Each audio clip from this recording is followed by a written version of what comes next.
1. Look for a hallmark. A piece of gold will usually be stamped with a mark indicating its type.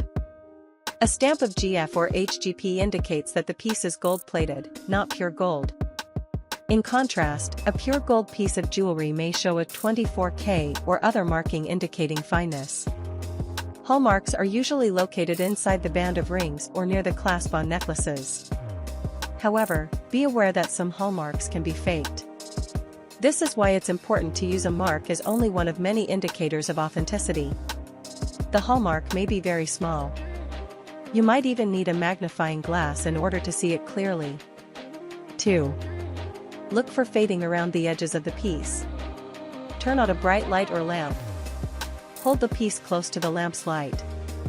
Rotate it in your hand, so that you can examine all of the edges in particular.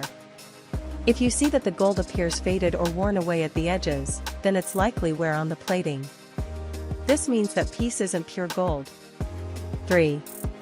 Look for spotting on the piece's surface. If you hold the piece under a bright light, do you notice white or red spots anywhere on it? The spots may be very tiny and difficult to see. That is why it's important to examine the piece under a bright light and maybe with a magnifying glass. These spots indicate that the gold plating may be wearing away, showing the metal underneath. 4. Place a magnet against the potential gold item. Hold a magnet directly above the piece. Lower the magnet until it almost touches the surface of the item.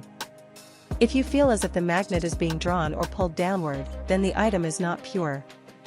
The other metals in the item, such as nickel, are responding to the magnet. A pure gold piece will not draw the magnet, since non-ferrous.